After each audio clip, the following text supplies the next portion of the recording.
Hi hello welcome to our channel. నేను మీ journalist విప్లవశ్రీ. భారతదేశ వ్యాప్తంగా మహిళలందరికీ ఒకే రకమైనటువంటి ఉన్నతమైన స్థానం ఉందా అంటే లేదనే అనిపిస్తుంది కదా. ఒక్కో రాష్ట్రంలో అక్కడి పరిస్థితుల్ని బట్టి, అక్కడ సాంప్రదాయ పరంగా కానివ్వండి, సాంస్కృతిక పరంగా కానివ్వండి, రాజకీయ పరంగా, సమాజ పరంగా, సామాజికంగా అక్కడి పరిస్థితుల్ని బట్టి మహిళలు ఎట్లా ట్రీట్ చేయాలి అనేదంతా కూడా డిపెండ్ అయి ఉంటుంది. మరి నార్త్ ఈస్ట్ స్టేట్స్లో అసలు మహిళల పరిస్థితి ఎట్లా ఉంది? కొంతమంది మహిళలందరూ కలిసి తల్లులకి సంబంధించి ఒక సమూహంగా, ఒక సమాజంగా ఏర్పడితే వాళ్ళు ఏం సాధించదలిచారు? ఇవన్నీ అంశాలు చాలా ఇంట్రెస్టింగ్ అనిపిస్తాయి. అసలు మహిళలు, అందులోనూ తల్లులే ఒక గ్రూప్గా అసోసియేట్ అయ్యి వాళ్ళు ఒక ఉద్యమం కోసం, ఒక కాజ్ కోసం ఫైట్ చేస్తున్నారు, వర్క్ చేస్తున్నారు అంటేనే అది ఎంతో ఇంట్రెస్టింగ్తో కూడుకున్నటువంటి అంశమే కాకుండా చాలా సెన్సిటివ్ అంశం కూడా.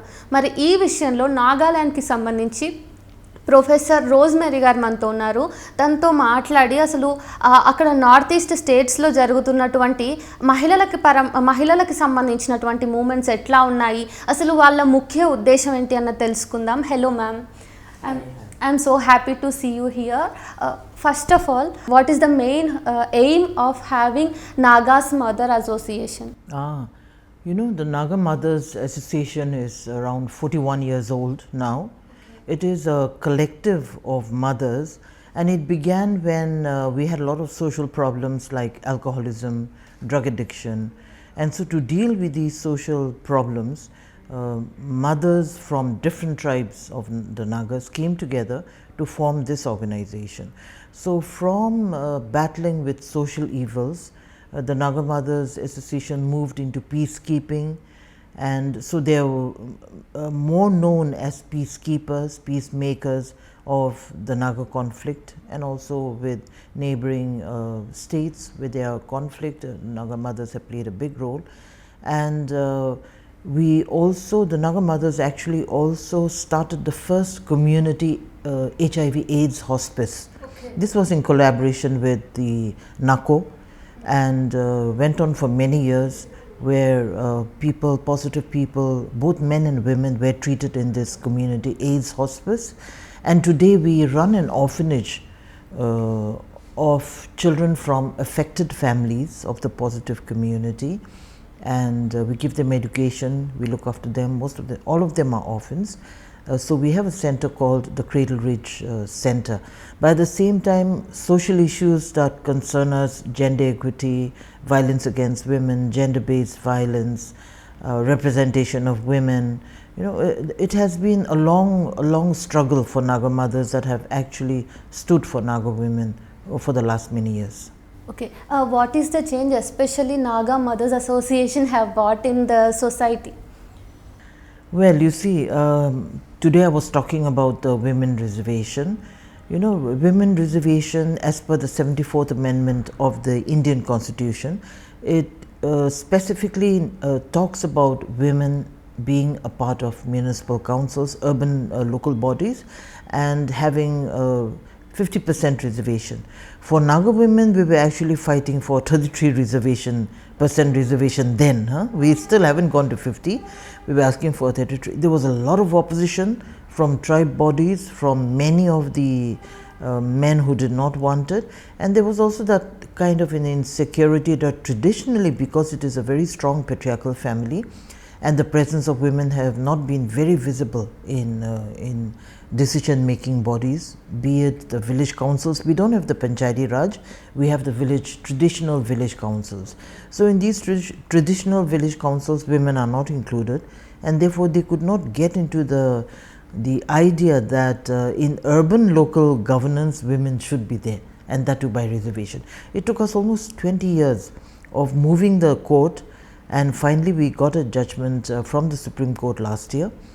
Elections were held, and now we have more than 100 women sitting in 38 municipalities and town councils in Nagaland.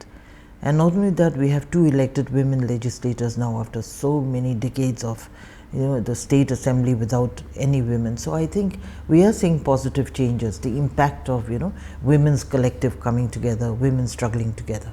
Congratulations for what you have won with all the efforts you made. Okay, you have been working with this society, especially fighting against the male dominated society. So what are the main challenges that you have to be facing with, you have to face a lot of challenges in order to make them accept the reality and accepting the women into the governance and all those things. What are the challenges, please? Every society has to change, and even very rigid tribal societies like us, that have customary laws and traditions and all, a time will come when they will have to change. And all men are not the same. We do have very progressive Naga men who also understand the issues of having women participating in governance, and there has been a lot of resistance.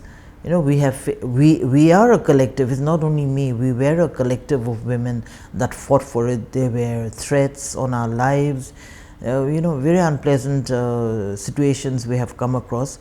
But in the long run, it is for the future of Naga women. It is for their daughters, their wives, and not for ourselves, And I think in the end, it has been a big victory for Naga women, because the society itself has realized that there are certain things like constitutional rights which women deserve, and no amount of excuses of customs and traditions will hold when women have access to constitutional rights. And I think that is what we proved by having women reservation in municipal councils, and also by holding the municipal elections after many years.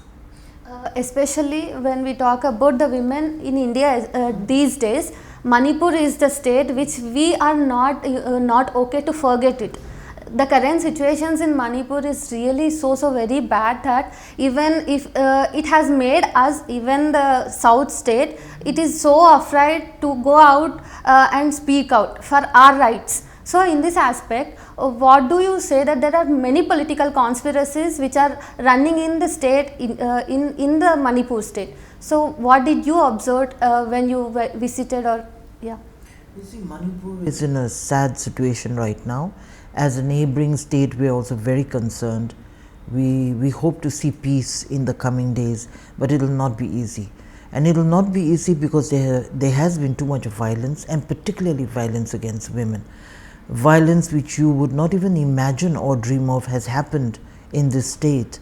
And it definitely is the work of criminals.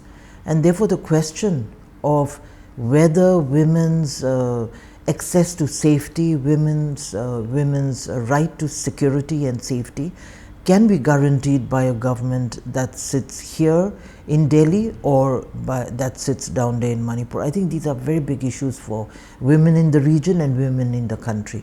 When you're not safe within your own home and within your own community, and you can be raped, you can be killed, you can be murdered, and I think that is what we have seen in Manipur. And any kind of excuses that are brought up cannot really excuse the kind of violations of human rights and women's rights that have happened within the state of Manipur.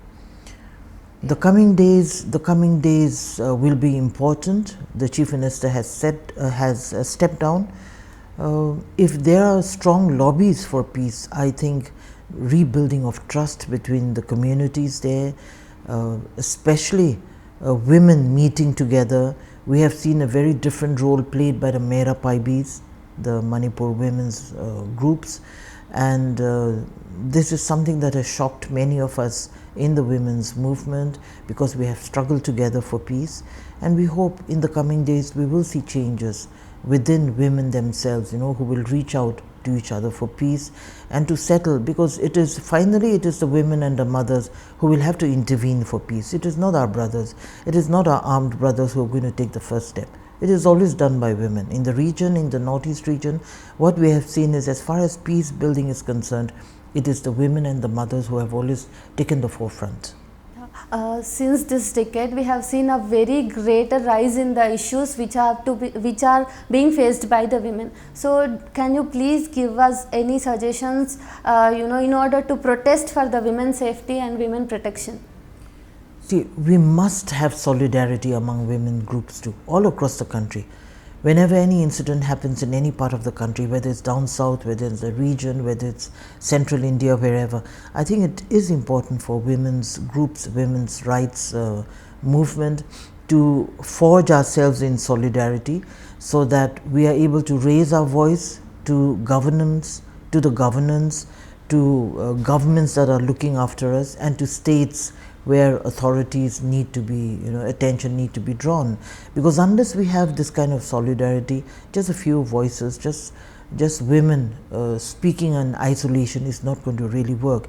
Because on the whole in India, if you look at violence against women, it is not only in Manipur or the states of the northeast, it is actually violence in the whole country. There's a sharp rise of sexual violence against women, in the whole country. And I think unless there is punitive measures, strong punitive measures against perpetrators, unless government takes it seriously that they will not allow this kind of violence, and unless women rise up in protest and solidarity together seeking for justice, I think we will see a repetition of so much of this, and we should not allow this. Thank you so much, ma'am. Already Naga Mothers Association is now an example for most of the parts of India to form to stay connected and fight for the rights of women. Thank you so much, ma'am.